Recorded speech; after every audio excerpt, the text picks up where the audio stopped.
Hello there, and welcome to This Entrepreneurial Life. My name is Erlend Bakke, and I'm going to do this episode with no glasses on. I'm also going to turn on my mic here. So, if you are an entrepreneur, if you're not an entrepreneur, this could be probably one of the biggest challenges for any human, the human being, the self-thinking animal. On the left here, is it the left or the right for you? I don't know. Whatever side it's for you. My name is Erlend Bakke. I'm the best-selling author of a book called Network Again. Got more than 130,000 copies out there, and 90 Days to Profit, my latest book, which came out in 2017. So I'm an author, speaker, entrepreneur. That's a little bit about me. I've got 3 companies, more than 75 employees.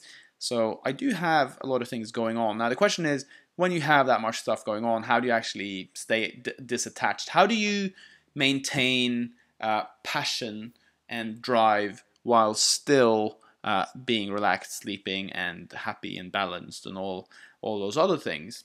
So how do you actually how do you have passion for something? How do you have drive and ambition and still let go and feel non-attachment? Well, that is the question, isn't it?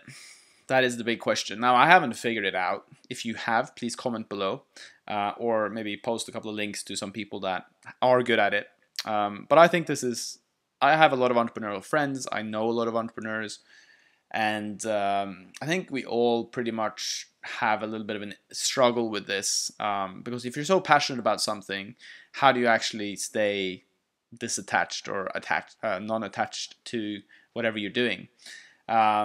Now, I think it goes back to an old Sophie tale. So there was a man and a boy living in a valley, and one day the man decided that, oh, I want to be rich. So he went to all his neighbors and borrowed money to buy a stallion. So the first night they had the stallion actually managed to escape from the pen it was in. And all the neighbors came over to him and said, oh, you must feel so bad, you must feel so sorry because you wanted to be rich and now your investment is gone, and you owe us all money, but you don't have a horse to sell or breed. And the man looked at them and shrugged and said, good thing, bad thing, who knows? And the story goes on and on and on. But basically, do you want me to continue to tell you the story? Okay, well, I will continue telling you the story.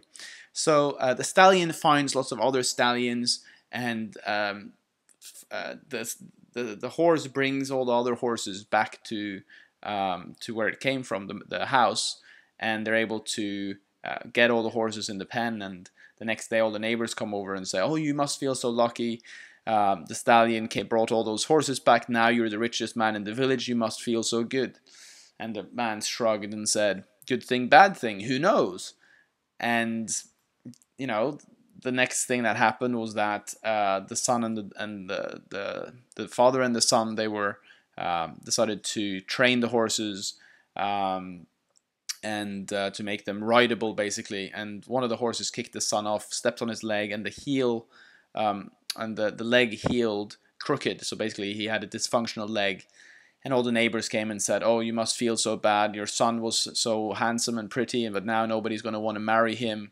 You must feel so bad. And the father shrugged and said, good thing, bad thing, who knows?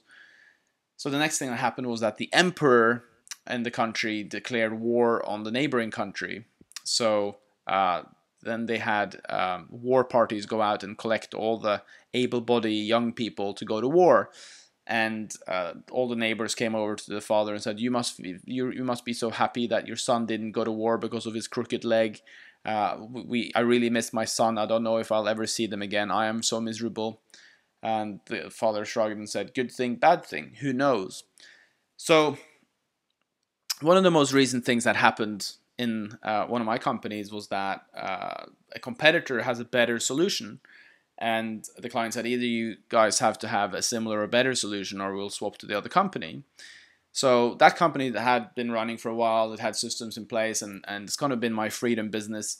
And this was a real kick in the balls, because now we really, really had to innovate. We really have to rethink everything we do. I needed to raise capital. I needed to invest it in the right team and the software and the platform. And so that bad thing is a like when a client comes, which is 1/4 of your revenue, and says, we might change. You can get stressed out, but it could be a good thing or a bad thing. Who knows? So we're very fast to try to judge everything that happens in our life.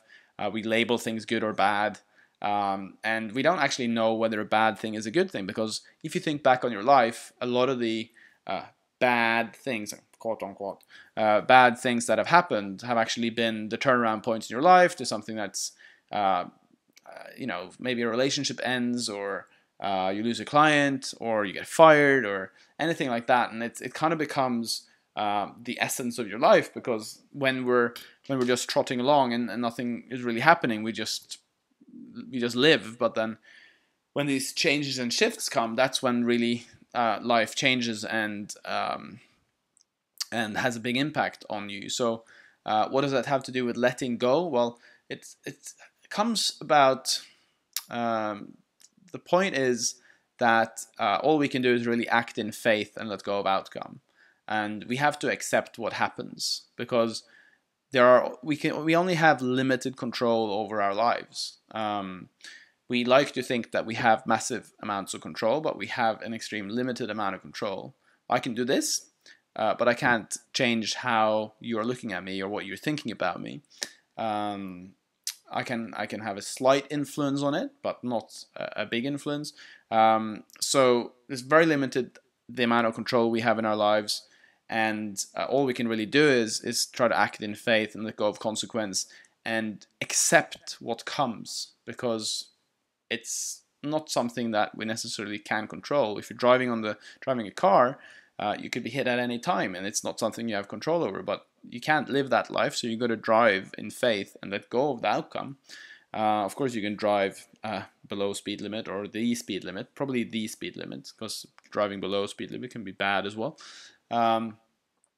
So letting go in business and entrepreneurship and life, I think we need to have a large level of acceptance.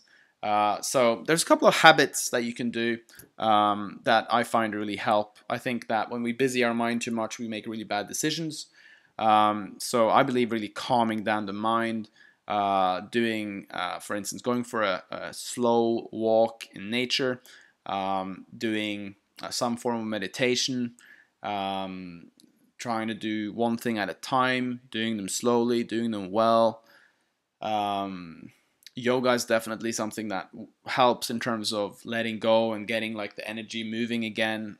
You don't have to do yoga, you can do any sort of yin exercise, yoga, Pilates, Qigong, anything like that. So I find that counterbalances like the sort of macho stuff of business. I find that like if you do more softer things, then you actually recharge better and you can do business better.